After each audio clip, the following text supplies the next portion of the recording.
Amis des bascules, bonsoir. Un internaute m'a contacté il y a quelque temps pour me demander conseil pour... Enfin, il avait un petit problème hein, de télécommande, en fait, et il avait besoin d'un montage qui, quelque part, ressemblait à ce qu'on appelle un télérupteur. C'est quoi un télérupteur? C'est un relais un petit peu spécial qui, en gros, est commandé par des boutons poussoirs et quand on appuie un coup, bah, ça allume, on appuie un coup, ça éteint, hein, on connaît tout ça. Hein, c'est pas comme une minuterie, hein, il n'y a pas de notion de temps. Une fois que c'est allumé, ça reste allumé tant que c'est allumé. Mais voilà, c'est un coup on, un coup off. Il y a plusieurs façons de faire ça. Et je me suis dit que ça pouvait éventuellement être intéressant de regarder un petit peu à l'ancienne. Hein, on va voir qu'on n'utilise pas de microcontrôleur. Comment on pouvait concevoir et fabriquer un tel système. Alors, bah, voyons ça. Alors voilà vite fait le schéma de ce petit télérupteur. Alors qu'est-ce qu'on peut voir? On peut voir qu'il est fait autour d'un unique circuit intégré, un circuit de la série 4000 logique, ici un 4013, et qu'il y a quelques composants passifs autour. Alors déjà, en effet, on pourrait se dire tout de suite, à la limite, ça fait beaucoup de composants, avec un petit microcontrôleur genre Picax ou un Tiny 11, un Tiny 85, bah, il y aurait moins de composants. Oui, tout à fait.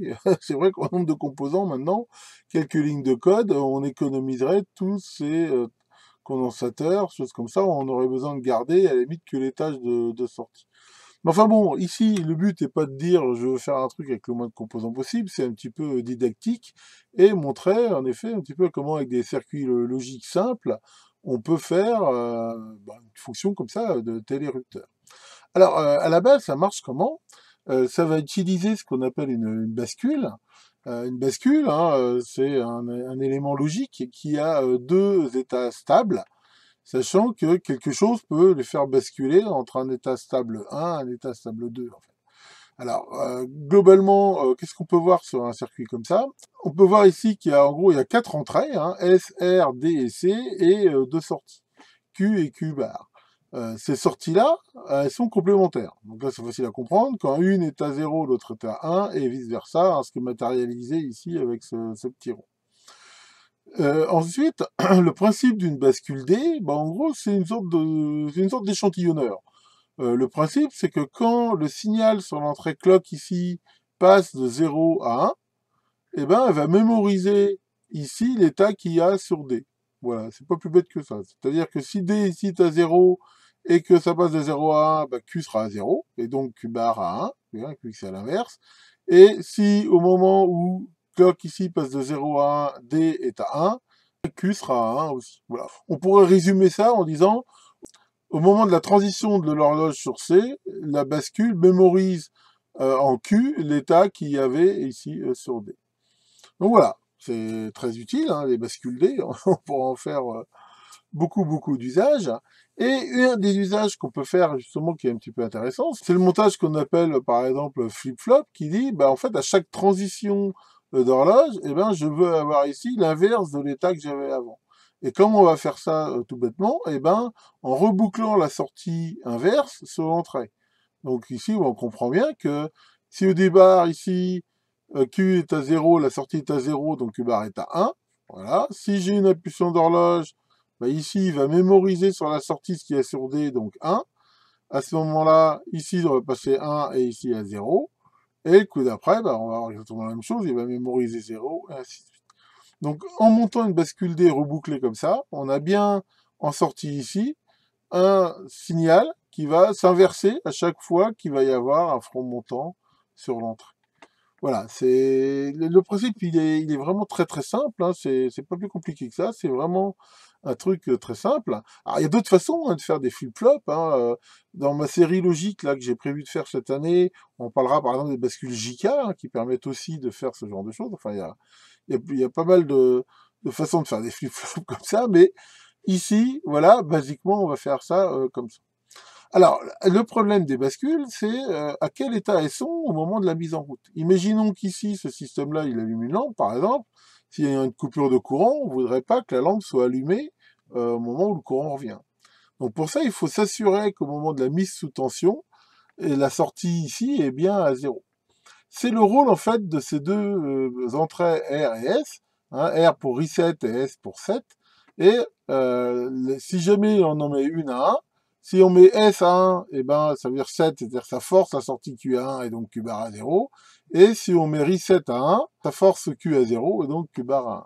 On voit ici la table de vérité de cette bascule, hein, que je vous ai mis ici pour info, et on voit bien ce système-là. On voit en gros qu'en fonctionnement de bascule normale, R et S, ils sont à 0. Et on a bien ici, on voit bien le système qui fait que quand on a un front sur l'horloge, eh ben, ça mémorise bien, vous voyez, si D vaut 0, Q vaut 0, et s'il y a un front, D vaut 1, Q vaut 1. Par contre, on voit que X ici, ça veut dire que R et S, ils sont prioritaires. C'est-à-dire le fait de mettre R à 1, eh ben, ça veut dire que je vais faire un reset, on voit que ça force Q à 0, et donc Q bar à 1, et pareil pour 7. Alors, il y a un truc idiot, c'est que si on fait R et S, les deux à 1, en fait, c'est un peu débile. On dit à la bascule, mets-toi à 1 et mets-toi à 0 en même temps. Alors là, selon les systèmes, ça peut faire des fois des bêtises. Alors là, on n'est pas comme dans les films de science-fiction, là, où ça se met à exploser dès qu'on fait une connerie. Mais ici, bon, on va avoir quelque chose qui est normalement pas possible, c'est qu'on aura les deux sorties à 1. C'est-à-dire qu'on aura Q et Q bar à 1, ce qui est normalement pas possible, vu que les sorties sont complémentaires. Bah, encore une fois, enfin, le designer, on s'arrange pour que ça arrive pas, c'est un petit peu con de faire ça. Donc ici, dans notre montage, le 7, on voit qu'on le met à la masse, c'est-à-dire que on l'utilise pas.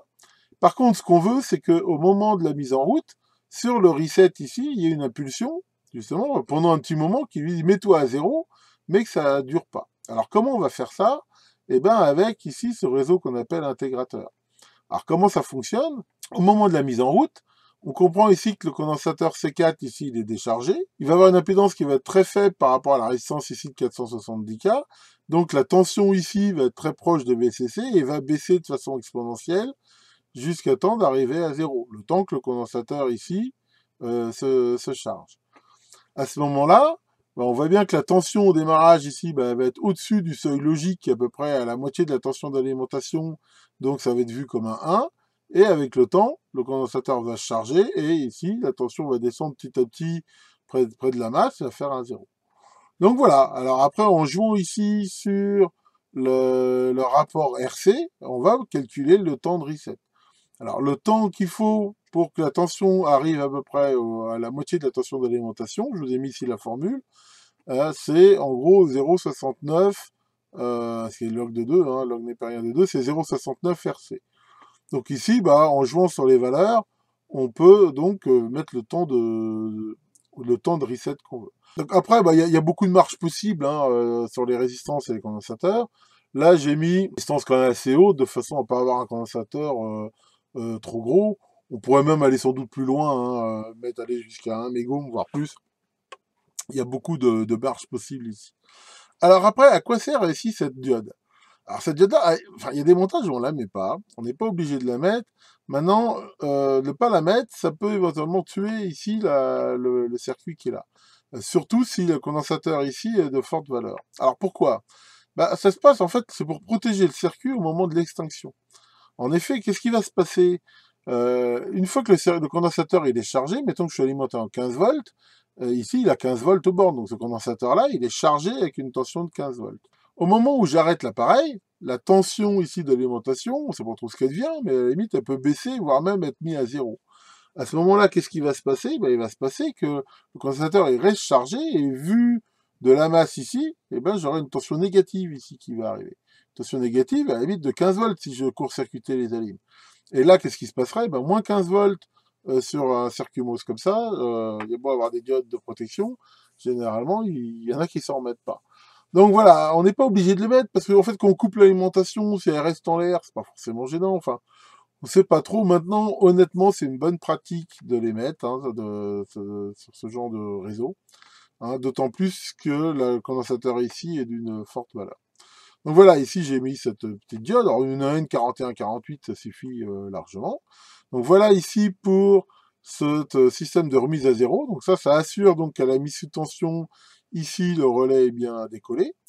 Et après, donc comment on va faire l'excitation, c'est-à-dire l'impulsion de départ? Eh ben ici en mettant, hein, on voit qu'il faut que ça passe de 0 à 1 pour donner ici l'impulsion de changement. Donc là, bah, la résistance R2, elle amène le système, je veux dire, a priori à 0. Il ne faut pas oublier que les circuits MOS ont une impédance d'entrée très élevée, c'est-à-dire qu'il n'y a quasiment pas de courant qui passe au niveau des entrées. On peut raisonner quasiment qu'en tension. Donc ici, qu'est-ce qui va se passer? Le condensateur, pareil, ici, il est chargé. Donc ici, il y a 0. Et quand on va appuyer sur le bouton, on va court-circuiter d'un coup le condensateur. Et qui va donc ici, un petit peu comme on a vu tout à l'heure dans le reset, aller au plus. Donc on va bien passer de 0 à 1, ce qui va déclencher la bascule. Et le condensateur, il va se recharger doucement et repasser après dans l'autre sens de 1 vers 0. Mais on voit quand ça passe de 1 vers 0, on le voit ici sur la table de vérité, il se passe absolument rien au niveau de la bascule. Alors ici, le rôle de ça, c'est de faire un anti-rebond. Hein, comme j'ai déjà montré dans des vidéos, tous les boutons poussoirs ici ils ont des forts rebonds. Mais l'avantage, c'est que dès qu'il va couper quasiment, ça va décharger le condensateur. Et après, le temps qu'il charge, même s'il y a quelques rebonds, il va rester de toute façon quasiment déchargé et ça éliminera ça. Alors, selon le temps qu'on veut, c'est pareil, c'est la même formule qu'on a vue ici pour le reset, pour le mettre en route. Alors ici, il faut faire juste attention à quelque chose, c'est que si on veut que le reset soit efficace, il faut que sa constante de temps soit supérieure à celle-là, parce qu'on voit bien qu'au moment de la mise en route, on va avoir les deux phénomènes en même temps. Mettons qu'on n'appuie pas sur le bouton, les deux vont se charger. Si la constante de temps du reset était plus faible, le circuit s'allumerait, parce que c'est comme si on avait appuyé sur le bouton.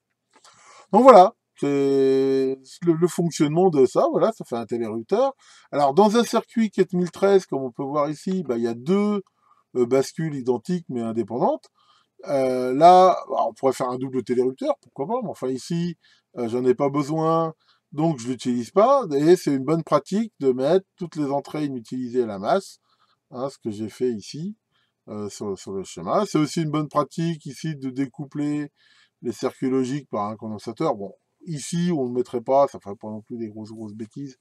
Enfin bon, encore une fois, moi je vous montre un petit peu ce qu'il faut faire, on va dire, les bonnes pratiques. Hein. Et alors après, il y a l'exploitation de la sortie. Donc ici, la sortie Q ici, donc il y a 1 ou à 0. Sachant que là, on a choisi que l'état actif était 1. Et alors, ça sort pas beaucoup de courant, hein, ça sort jusqu'à peu près 2 milliampères maximum, hein, une porte comme ça. Donc, si on veut commander, alors là ici j'ai mis un relais, comme ça c'est un petit peu universel, il faut amplifier, hein, ça je vous ai montré ça dans ma série sur les sorties logiques, et ici j'ai choisi de mettre un petit transistor MOSFET, on peut mettre un 2N, là c'est 2N7, c'était coupé, enfin c'est 2N7000, un BS 170, enfin je dirais à peu près n'importe quel MOSFET ici fera à peu près l'affaire, sachant qu'on pourrait aussi mettre une résistance, c'est un transistor bipolaire, et enfin après, là ici j'ai mis un relais, encore une fois, on peut mettre à peu près ce qu'on veut. Au niveau de la tension d'alimentation, les circuits MOS, ils marchent de 3 à 15 volts. Ici, ça marchera dans ces tensions-là, sachant que, alors c'est vrai que les constantes de temps, on voit que dans le temps, ici, il n'y a pas la notion de tension. Pourquoi? Parce qu'au fur et à mesure que la tension ici augmente, en fait, le seuil, il augmente aussi, vu qu'il est à peu près à VCC sur 2. C'est pour ça que le temps ici est relativement indépendant de la tension d'alimentation, vu que le seuil augmente en même temps que la tension. Donc voilà pour le côté un petit peu théorique. Et maintenant, passons à la pratique. J'ai donc fait maintenant le montage vite fait sur une breadboard, hein, donc avec mon système d'alimentation pour breadboard là que je vous avais déjà présenté. Donc bon, la seule chose là, c'est pour simplifier, j'ai mis une LED directement en sortie à la place du FET et du relais, mais enfin ça change rien. Sachant que c'est une LED spéciale basse consommation qui consomme que 2 mA, ce qui fait que ça ne tire pas trop sur la sortie ici du circuit MOS. Et j'alimente le tout pour l'instant à peu près en 5 volts. Alors, allons-y. Donc, il n'y a pas grand-chose à voir ici. Donc là, on le met en route. Et voilà, passé un certain temps, donc une fois que le reset est terminé, on voit que si j'appuie un coup, la LED de sortie s'allume. Si je rappuie un coup, elle se rallume. Là, on voit que si je vais trop vite, ça ne change rien. Pourquoi? Parce que justement, il y a ce côté anti-rebond, hein, et qu'on peut, comme on l'a vu, ajuster ici avec la valeur de cette capacité. Donc voilà, hein, un bête montage télérupteur universel. Alors, il marche jusqu'à 15 volts. Hein, là, d'ailleurs, on va remonter. Voilà, là, je monte la tension ici jusqu'à 15 volts. Voilà, on voit qu'en 15 volts, bah, ça n'empêche absolument pas de fonctionner. La LED est un peu plus bruyante. Donc on voit qu'il y a vraiment une large place d'alimentation, sans aucun problème. Je dirais même, non, on pourrait même aller en dessous de 5 volts, parce que normalement ça marche, je crois, à partir de 3 volts, hein, la série 4000 ici. Voilà pour ce petit montage. Alors, comme j'ai dit, hein, je travaille, je pense depuis très longtemps à faire une série un petit peu sur la logique. Alors, sans trop rentrer, bien sûr, dans les trucs qu'on trouve déjà partout sur le net, sur des diagrammes de Carnot, la logique combinatoire et tout ça. Essayer d'avoir une approche peut-être un petit peu plus pratique, mais regarder un petit peu tout ce qu'on peut faire avec ces portes logiques, toutes ces choses-là. Même si maintenant, avec les microcontrôleurs et tout ça, on a plus tendance à faire ça par soft, ça reste quand même d'actualité et je pense qu'il y a des choses assez sympas à apprendre par rapport à ça. Enfin voilà, alors le problème c'est que bah, j'ai plein de vidéos à faire, de plus en plus de travail, c'est pas très très facile. Donc déjà il faudrait que je finisse ma série radio, j'ai des trucs à faire sur les oscillos, j'ai un QDN là, ça s'entasse de partout. Enfin voilà, bon, bah, j'ai beaucoup de choses, mais bah, on va faire ça tant pis, dans l'ordre, après tout, il n'y a pas le feu au lac. Bon voilà, alors bah, je vois plus Maurice, apparemment, j'ai l'impression qu'il est un peu vexé. Sa vidéo qui a pas trop fait un succès quand même. Enfin bon, il s'en remettra. Que pousse pousse, le grand dieu des téléruteurs fasse clignoter vos neurones et à très bientôt.